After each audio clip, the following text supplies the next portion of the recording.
Hello!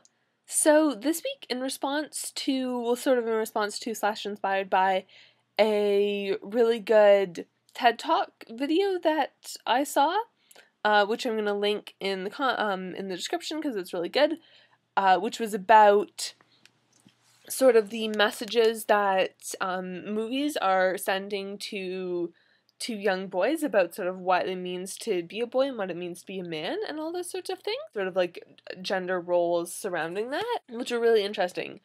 So we're going to be talking this week about children's media and the impacts it has on sort of like the socialization of gender roles and those sorts of things.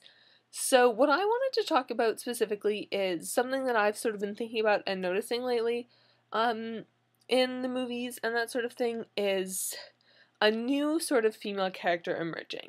Because for a long time, the main girl that was in children's movies was very much sort of the damsel in distress model.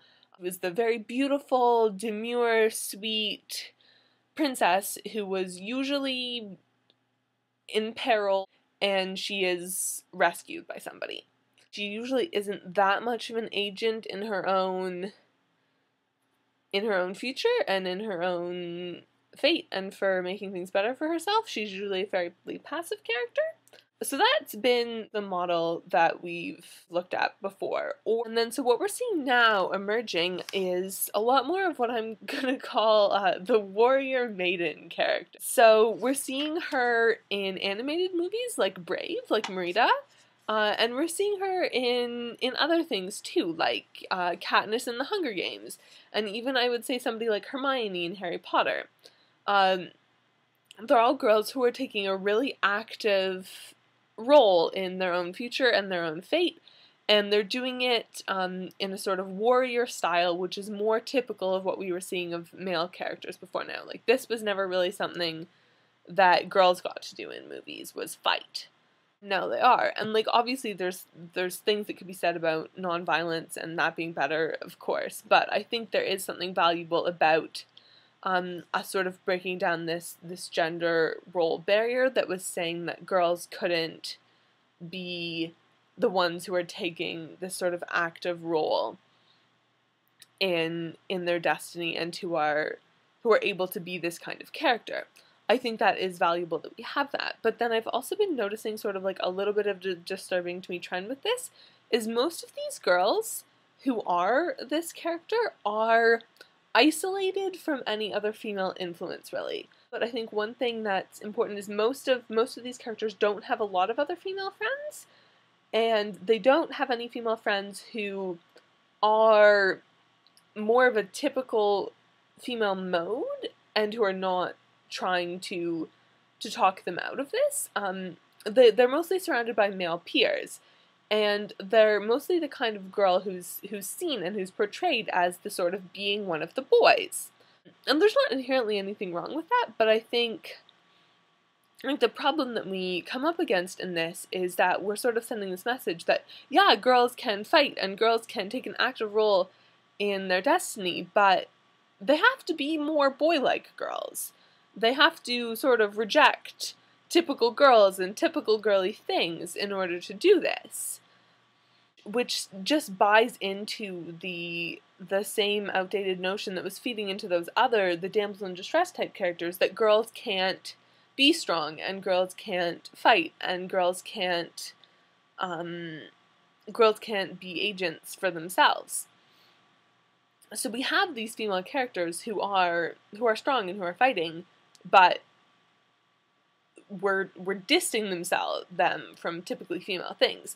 No, I'm not saying that we need to have like hyper girly girls in armor. Like, that's not what I'm saying, but I think we need to try and strike this balance between like the damsel in distress and the one of the boys warrior girl.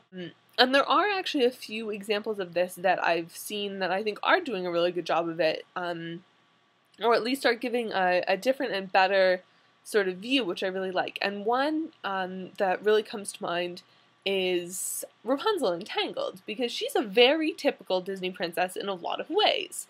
She's very pretty. She's not like fighting in a war or anything. She's like, she's beautiful, she's sweet, she's all of these things, and she does end up with the prince guy. Well, he's not a prince, but, like, you know, the handsome dude in the end. But I think the key difference in this is that she really is taking an active role, and she's kind of badass. Like, she hits people with frying pans, and she, like, swings across gullies on her hair. Like, she does cool stuff. And so I really like that, because in this movie we're seeing the